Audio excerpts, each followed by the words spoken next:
नमस्कार दोस्तों, मैं साकेत मिश्रा स्वागत करता हूं आप सभी का एक बार फिर से आपके अपनी यूट्यूब चैनल स्टूडेंट्स चॉइस पे। उम्मीद करते हैं कि आप सभी बहुत ही बढ़िया होंगे और आप सभी की तैयारी बहुत बढ़िया तरीके से चल रही होगी। सो लास्ट वीडियो में हमने डिस्कस किया था प्रोबेबिलिटी के कुछ बहुत ही बेसिक कंसेप्ट्स। आज के इस वीडियो में हम उसी के थोड़े से एडवांस चीज़ें डिस्कस करने वाले हैं, कुछ क्वेश्चंस हम डिस्कस करने वाले हैं, किस तरीके की चीज़ें आपके एग्जाम में पूछी जाती हैं, तो उसका मैं आपको एक ब्रीफ देने वाला हूँ। तो उम्मीद करते हैं कि आपने लास्ट वीडियो देखी होगी, क्योंकि अगर लास्ट वीडियो आपने नहीं देखी है तो ये वीडियो आपके लिए समझना थोड़ा सा दिक्कत वाला काम हो जाएगा। तो चलो आज प्रोबेबिलिटी की बात करते हैं, बट उसके पहले कुछ इंपॉर्टेंट बात कर लेते हैं। कल हमने एक क्वेश्चन किया था जहाँ पे हमने देखा था कि अगर एक सिंगल डाई को अगर हम थ्रो कर रहे हैं तो हमारे पास टोटल आउटकम कितने होने चाहिए। टोटल आउटकम क्या होता है कि किसी भी इवेंट के लिए जितने भी टोटल आउटकम, मतलब क्या क्या चीज़ें पॉसिबल हो सकती हैं, उसी को हम टोटल आउटकम कहते हैं। अब यहाँ पे अगर हम आगे बात करें कि जब हमने देखा था कि सिंगल डाई के लिए टोटल आउटकम कितने होते हैं, 6 होते हैं। अगर मैं बोलूँ कि अगर मैंने एक कॉइन टॉस किया, 1 कॉइन टॉस्ट, तो अगर मैं 1 कॉइन टॉस्ट के लिए टोटल आउटकम निकालूँ तो मैं कितने निकालूंगा, या तो मेरा क्या आ सकता है हेड, या तो मेरा क्या आ सकता है टेल, यानी कि टोटल आउटकम कितने हो गए, 2 हो गए। इसी तरीके से अगर मैं आगे बात करूं कि अगर मैंने सपोज 2 कॉइन टॉस किए, अब चीज़ें यहाँ से थोड़ी सी कॉम्प्लिकेटेड होना चालू हो जाती हैं। एक्चुअल में बहुत ज़्यादा कॉम्प्लिकेटेड नहीं है, बट क्योंकि क्या होता है कि हम समझने में कई बार आनाकानी कर देते हैं या फिर हमें उतने अच्छे से समझ में नहीं आ पाती हैं चीज़ें, इसलिए वो थोड़ी सी कॉम्प्लिकेटेड हमें लग जाती है। तो उम्मीद करते हैं कि वीडियो ऑडियो सब अच्छे से आ रहा होगा। तो अगर मैंने लिखा कि 2 कॉइन टॉस्ड वंस, यानी कि 2 कॉइन को हमने एक बार टॉस किया, या अगर मैं लिखूं 1 कॉइन टॉस्ड 2 टाइम्स, या तो आप 2 कॉइन को एक बार टॉस करो, या तो आप एक कॉइन को 2 अलग अलग बार टॉस करो। दोनों में जो आपके टोटल आउटकम आने वाले हैं वो सेम आने वाले हैं, 4। अब 4 आउटकम कैसे आते हैं तो समझना। देखो मैंने लिखा HH, इस HH का मतलब क्या है, इस HH का मतलब है कि जब आपने 2 कॉइन को टॉस किया तो हो सकता है कि पहले कॉइन पे भी हेड आ जाए और दूसरे कॉइन पे भी हेड आ जाए, या फिर जब आपने एक कॉइन को 2 बार टॉस किया तो हो सकता है कि पहली बार टॉस करने पे हेड आया और दूसरी बार टॉस करने पे भी हेड आया। इसी तरीके से हमारे कितने सेट ऑफ प्रोबेबिलिटीज़ हो सकती है। आप दूसरा तो गैस कर पा रहे होगे कि यार अगर हेड हेड आ सकता है तो टेल टेल भी आ सकता है, बहुत बढ़िया। फिर आप सोच रहे होगे कि यार अगर हेड टेल आ सकता है तो ये भी तो आ सकता है कि एक पे हेड आ जाए और दूसरे पे क्या आ जाए, टेल आ जाए।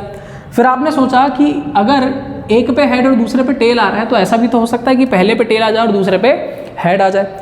अब यहाँ पे आपको एक चीज़ समझ में आनी चाहिए कि हो सकता है कि आप में से कई सारे लोग सोच रहे हो कि यार यहाँ पे जो हेड टेल लिखा हुआ है और टेल हेड लिखा हुआ है, ये तो एक ही चीज़ है कि एक पे हेड आ रहा है दूसरे पे टेल। बट यहाँ पे डिपेंड करता है उनके ऑर्डर पे कि यहाँ पे पहले वाले पे हेड आ रहा है, दूसरे वाले पे टेल, यहाँ पे पहले वाले पे टेल आ रहा है और दूसरे वाले पे हेड आ रहा है। तो दोनों में ये थोड़ा सा एक डिफरेंस हो जाता है। इतनी बात क्लियर हो गई। अब चलो मैंने लिखा 3 कॉइन टॉस्ड 1 टाइम। अब सिक्कों की संख्या को धीरे धीरे हम बढ़ाते हैं, बस 3 ही कॉइन के आएंगे ज़्यादा से ज़्यादा आपको क्वेश्चन। 3 से ज़्यादा की अगर मैं बात करूँ तो 10th लेवल के हिसाब से आपको इससे ज़्यादा नहीं पूछा जाएगा। इतनी बात क्लियर हो गई आपको। उम्मीद करते हैं कि आपको चीज़ें दिख रही होंगी बहुत बढ़िया तरीके से। हाँ भाई चलो, वीडियो तो बहुत बढ़िया आ रहा है।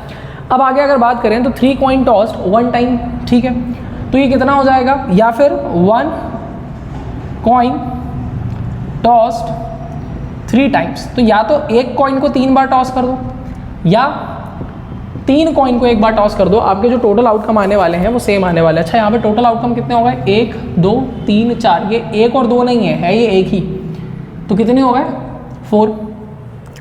अब 3 कॉइन की बात करते हैं तो 3 कॉइन को जब मैं टॉस करूंगा तो देखो या तो मेरा पहला आउटकम क्या आ सकता है कि तीनों पे क्या आ जाए, हेड हेड हेड। 3 सिक्कों को उछाला, तीनों पे हेड हेड हेड आ गया। या फिर आपने एक कॉइन को जब 3 बार उछाला, एक बार उछाला हेड, दूसरी बार उछाला हेड, तीसरी बार उछाला हेड, तो तीनों बार हेड हेड आ गया। अब इसके अगला वाला तो आप शायद बता ही पाओ कि दूसरे में क्या आ सकता है, टेल टेल टेल, बहुत बढ़िया। तो एक हो गया हमारा हेड, दूसरा हो गया हमारा टेल टेल का पूरा सेट, तो 2 आउटकम हो गए। अब और कितने आउटकम हो जाएंगे, तो काफ़ी सारे लोगों को लग रहा होगा कि एक सिक्का एक बार उछाला तो 2, 2 बार उछाला तो 4, 3 बार उछाला तो 6 होगा।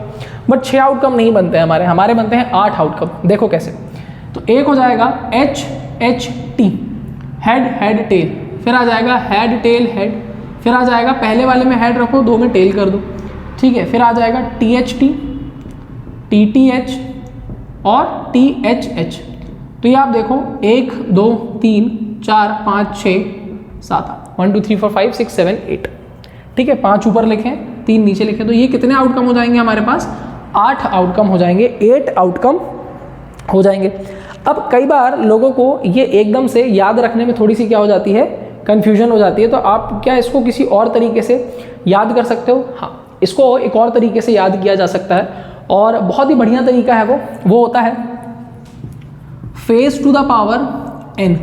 अगर आपसे कभी कोई पूछे कि टोटल आउटकम निकालने का क्या कोई और फॉर्मूला होता है, किस चीज़ का फॉर्मूला है ये? This is the formula of total outcome. कि क्या टोटल आउटकम निकालने का कोई और फॉर्मूला होता है? तो that is phase two the power n। Phase मतलब भाई देखो, एक सिक्के में कितने फेज होते हैं? 2 फेज होते हैं, या तो हेड होगा या तो टेल होगा। तो 2 सिक्के आपने उछाले, यानी कि फेज कितने हो गए? 2। n का मतलब क्या है? जितनी बार उनको टॉस किया गया। तो 1 टाइम टॉस किया गया तो 2 की पावर 1 कितना होता है? 2 होता है। सेम चीज़ अगर मैंने 2 सिक्के लिए और उनको 2 बार टॉस किया, 2 सिक्कों, हाँ 2 कॉइन टॉस 1 टाइम, 2 सिक्कों को एक बार टॉस किया तो देखो सिक्के हो गए 2, या फिर एक सिक्के को 2 बार टॉस कर रहे हैं तो कितना हो जाएगा? 4। 3 बार टॉस करो तो कितना हो जाएगा भाई? ये हो जाएगा 8, 3 सिक्के। तो n मतलब होता है या तो जितने सिक्के लिए हैं आपने, या तो जितनी बार टॉस किया गया है, ठीक है। तो 3 सिक्कों को एक बार, या 1 सिक्कों को 3 बार, 2 सिक्कों को एक बार, या 1 सिक्कों को 2 बार, बात वही होती है। अब 1 सिक्के को एक बार, तो 1 सिक्के में तो एक ही बात होगी। इतनी बात क्लियर हो गई। तो उम्मीद करते हैं कि यहाँ तक की बातें हैं आपको बहुत बढ़िया तरीके से समझ में आ गई होगी। 1 मिनट यार, इसकी ब्राइटनेस थोड़ा सा बढ़ा दूँ मैं, just wait a minute. Yup, it is locked. अब आगे क्या समझना है आपको? आगे की चीज़ों को समझने के लिए आपको अब थोड़ा सा कंसंट्रेशन यहाँ पे करना है। तो कॉइन की चीज़ें तो आपको समझ में आ गई होगी, ठीक है। अब जो स्पेशली क्वेश्चंस हमारे बनते हैं वो किससे बनते हैं? अभी मैं सिर्फ आपको कंसेप्ट बता रहा हूँ, ठीक है। क्वेश्चन के लिए आप चिंता नहीं करो, क्वेश्चन भी बहुत बढ़िया बढ़िया मैं करवाऊँगा आपको यहाँ पे प्रोबेबिलिटी के।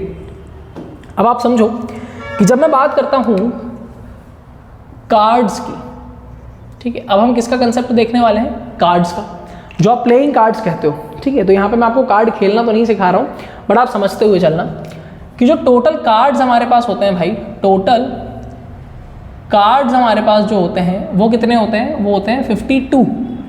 Total number of cards are 52, ठीक है। बहुत बढ़िया, ये तो चलो समझ में आ गया होगा कि टोटल नंबर ऑफ कार्ड्स जो होते हैं दैट इज़ 50। इतनी बात समझ में आ रही है, ठीक है। अब थोड़ा सा इनका क्लासिफिकेशन आप समझ लो, क्योंकि ये बहुत कन्फ्यूजन क्रिएट कर देते हैं। टोटल होते हैं 52, और अगर मैं बात करूँ कि एक साल में भी कितने वीक होते हैं, तो वो भी होते हैं 52।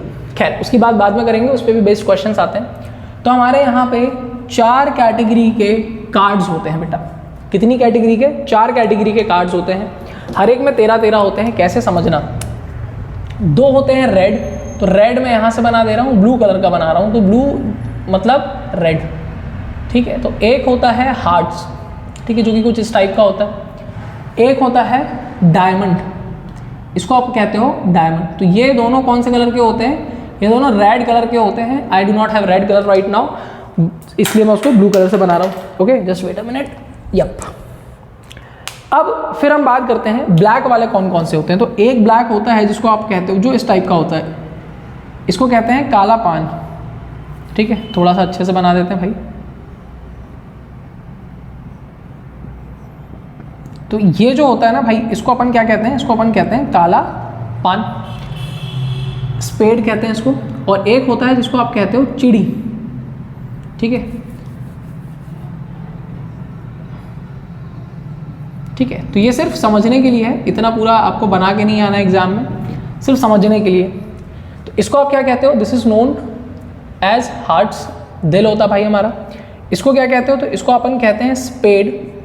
इसको आप क्या कहते हो? तो this is known as diamond, ठीक है। और इसको आप क्या कहते हो? तो इसको कहते हो क्लब्स, ठीक है। इसको आप कहते हो क्लब्स। हिंदी में इनके नाम याद करने की कोई दिक्कत नहीं है। तो ब्लू वाला रेड कलर क्या होता है? मतलब रेड होते हैं और ब्लैक होते हैं। तो आप समझना कि हर एक में अगर मैं बात करूं तो 2 नंबर से लेके 10 नंबर तक के कौन से कार्ड्स होते हैं? नंबर कार्ड्स होते हैं। ये कैसे कार्ड्स होते हैं बेटा? ये होते हैं नंबर कार्ड्स, तो 2 से लेके 10 तक कितने हो जाएंगे, 9 कार्ड्स हो जाएंगे, 10 नहीं होंगे क्योंकि 1 नंबर का कार्ड नहीं है।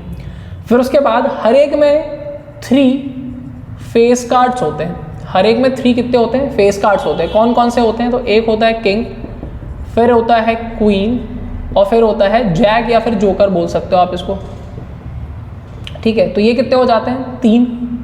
और हर एक में एक एस होता है जिसको कहते हो आप इक्का। आपने सिंग इज किंग मूवी का अगर एक गाना सुना हो कि एक कलर के 13 पत्ते, एक कलर के 13 पत्ते, लेकिन सब में बस एक किंग, एस भी हमें, बेस भी हमें, और जिगर में है डेयरिंग। तो खैर गाना मैं आपको याद नहीं करवा रहा हूँ कि आप गाना बैठे हो याद करने के लिए। उसमें भी क्या बोलता है कि एक कलर के 13 पत्ते, लेकिन किंग उसमें सब में एक ही होता है। खैर यहाँ पे सबसे बड़ा जो होता है वो एस माना जाता है। तो 9 और 3 कितने हो गए, 12 और 1 13, 9 और 3 12 और 1 13। तो हर एक में कितने कितने हो जाते हैं, 13।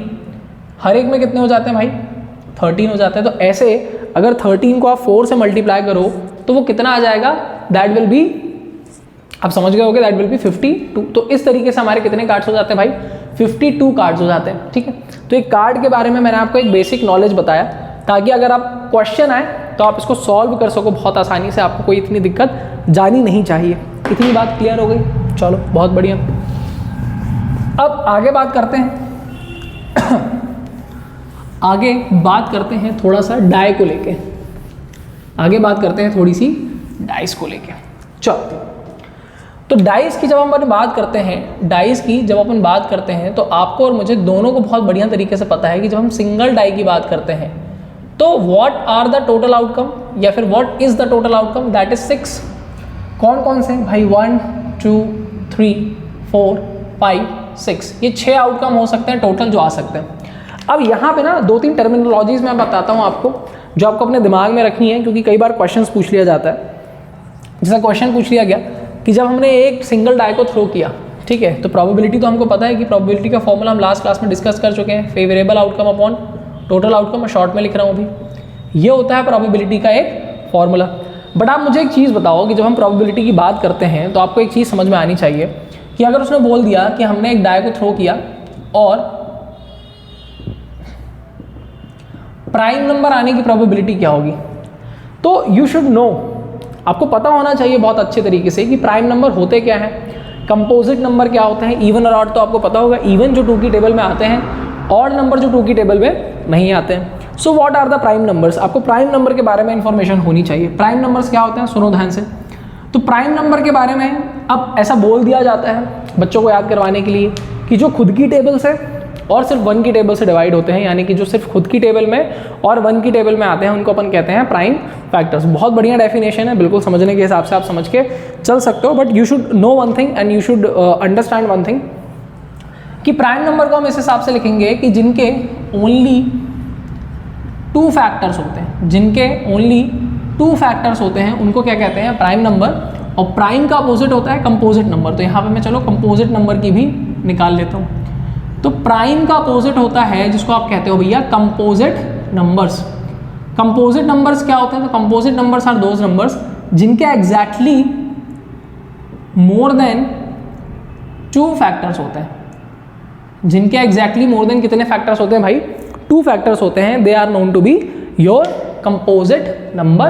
एंड जिनके एग्जैक्टली 2 फैक्टर्स होते हैं, they are known to be which kind of number, they are known to be prime numbers. इतनी बात समझ में आ गई होगी। अब आगे चर्चा करते हैं। तो प्राइम नंबर कौन से हो जाएंगे, प्राइम नंबर देखो, अब 1 की बात करते हैं तो 1 जो होता है ना, वो ना तो हमारा प्राइम नंबर में आता है ना तो हमारा कंपोजिट नंबर में आता है। क्यों, सोचो ऐसा। 1 गया प्राइम नंबर के पास, उनसे बोला भैया भैया मुझे ना अपनी टीम में रख लो। तो उन्होंने बोला देख छोटे, बात ऐसी है कि हमारी टीम में ना शामिल होने की होती है कुछ रिक्वायरमेंट, अगर वो रिक्वायरमेंट को तुम पूरा करोगे तो तुम हमारी टीम में शामिल हो जाओगे। उसने बोला भैया बता दो क्या रिक्वायरमेंट है, देखता हूँ मैं पूरी कर पाता हूँ कि नहीं। तो प्राइम नंबर ने कहा कि हमारे टीम में सिर्फ वो लोग आते हैं जिनके एग्जैक्टली 2 फैक्टर्स होते हैं। क्या तेरे 2 फैक्टर हैं? उसने बोला नहीं मेरे 2 फैक्टर तो नहीं है। तो उन्होंने बोला एक काम कर, तू जा कंपोजिट के पास, देख शायद वो तेरे को अपनी टीम में रख लें। ये कंपोजिट के पास गया, कंपोजिट से बोला भैया भैया भैया मेरे को ना अपनी टीम में रख लो। तो उन्होंने क्या कहा कि भाई हम उसको अपनी टीम में रखते हैं जिसके मोर देन 2 फैक्टर होते हैं। क्या तेरे पास 2 फैक्टर है? तो 1 बोला जब मेरे पास 1 नहीं था, जब मेरे पास 2 फैक्टर नहीं थे तो मेरे पास मोर देन 2 कहाँ से आ जाएंगे? सिंपल सा लॉजिक है। तो 1 जो होता है that is neither prime number nor composite, ना तो वो एक भाज्य संख्या होती है ना तो वो एक अभाज्य संख्या होती है, ठीक है। इसको कहते हैं अभाज्य संख्या, इसको कहते हैं भाज्य संख्या। चलो तो कौन कौन से हो जाएंगे प्राइम नंबर? सबसे पहला हो जाएगा हमारा 2, क्योंकि वो भी उसके 2 फैक्टर होते हैं, तो 2 की टेबल में आएगा या तो 1 की टेबल में। फिर आएगा 3, फिर आएगा 5, 4 नहीं आएगा क्योंकि 2 की टेबल में आता है, और 6 भी नहीं आएगा क्योंकि 3, 2, 1 और खुद की टेबल में आता है, और ये 1, 2 और खुद की टेबल में आता है। तो कितने हो गए हमारे पास? 3, यानी कि 3/6 यानी कि 1/2 हो जाएगी इसकी प्रोबेबिलिटी। क्लियर हो गई इतनी बात? कंपोजिट की बात करते हैं तो कंपोजिट नंबर कौन कौन से हैं हमारे? यहाँ पे एक 4 और यहाँ पे एक हमारा 6। तो हमारा हो गया 4 और हो गया हमारा 6 यानी कि 2। So this is 2/what? This is 2/6, तो ये हो जाएगा 1/3। तो इसकी प्रोबेबिलिटी हो गई 1/2, उसकी हो गई 1/3। इतनी बात क्लियर हो गई? Note it down. तो चलो उम्मीद करते हैं कि आपने इसको नोट कर लिया होगा, और स्क्रीनशॉट लेने से अच्छा है कि भाई नोट करो। स्क्रीनशॉट कभी इंसान खोल के पढ़ता नहीं है, but once you note it आपको चीज़ें बहुत अच्छे से समझ में आती हैं, ठीक है। इतनी बात क्लियर हो गई? Just wait a minute. Okay चलो अब बढ़ते हैं आगे, और डाई से ही रिलेटेड कुछ और भी चीज़ें हम देखते हैं यहाँ पे, जो कि हमारे लिए बहुत इंपॉर्टेंट होने वाली है। अब आप एक चीज़ समझो कि ये तो बात हो गई एक डाई की, ठीक, कि मैंने सिंगल डाई को थ्रो किया, ठीक है। मैं फिर से कह रहा हूँ, क्वेश्चन को लेके दिक्कत मत करना, क्वेश्चंस में करवाऊंगा और इतने क्वेश्चंस करवाऊंगा आपको कि आपको खुद समझ में आ जाएगा नहीं यार प्रोबेबिलिटी हमसे अच्छे से बनने लगी है, ठीक है। और उसके बाद भी अगर आपको लगे कि कुछ तो डाउट है, कुछ तो गड़बड़ है दया भाई, तो आप क्या करोगे? कमेंट करके बताओ, हम उसको भी सॉल्व करेंगे। अब अगर किसी ने बोला कि एक डाई को 2 टाइम्स थ्रो किया, कोई बहुत ही फ्री बैठा था तो वो 2-2 बार थ्रो करके देख रहा था, या फिर 2 डाइस को 1 टाइम थ्रो किया, तो टोटल नंबर ऑफ आउटकम्स कितने हो जाएंगे?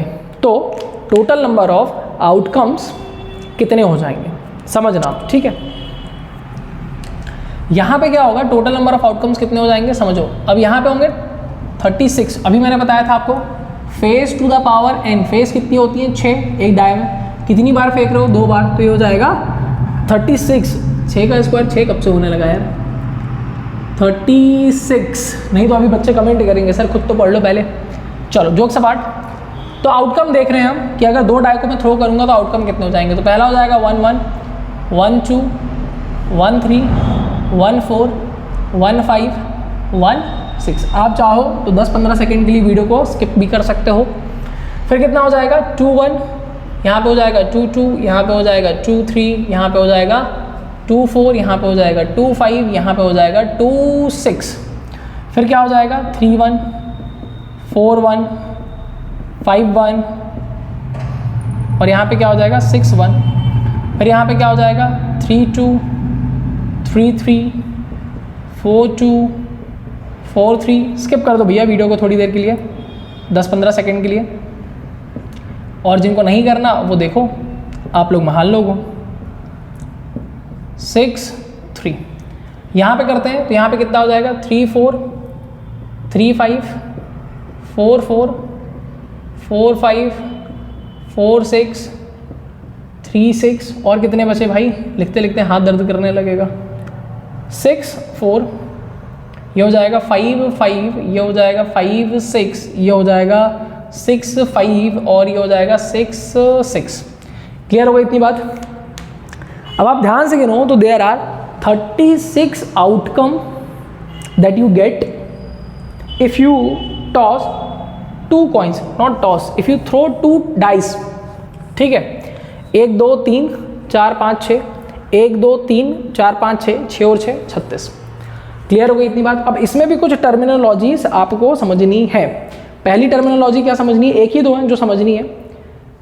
एक इसमें बहुत क्वेश्चन पूछ लिया जाता है कि जब आप 2 कॉइन को टॉस करते हो, सॉरी बार बार कॉइन निकल रहा है, जब आप 2 डाइस को थ्रो करते हो सॉरी, तो डबलेट आने की प्रोबेबिलिटी क्या होती है? ये डबलेट का मतलब क्या होता है? तो डबलेट का मतलब होता है डबल, मतलब दोनों डाई पे क्या आ जाए? सेम नंबर आ जाए। तो अब आप देखो कि दोनों डाई पे सेम नंबर आने का मतलब क्या है। ये जो 1 1 लिखा हुआ है ना, इसका मतलब क्या है सबसे पहले समझना। 1 1 का मतलब है कि इस पे भी 1 आ रहा है, इस पे भी 1 आ रहा है, मतलब पहले डाई पे भी 1 आ रहा है और दूसरे डाई पे भी क्या आ रहा है? 1 आ रहा है, तो इतनी चीज़ें आपको समझनी है। तो ये कुछ छोटी छोटी चीज़ें, देखो कोई भी जो टॉपिक होता है ना वो छोटी छोटी चीज़ों से ही मिलके बनता है। तो अगर आपने छोटी छोटी चीज़ समझ ली, आप बाकी की चीज़ें भी आसानी से कर पाओगे। इतनी बात क्लियर हो गई। तो ये एक छोटा सा सेशन था जो आपके लिए मैं वीडियो लेके आया था प्रोबेबिलिटी की।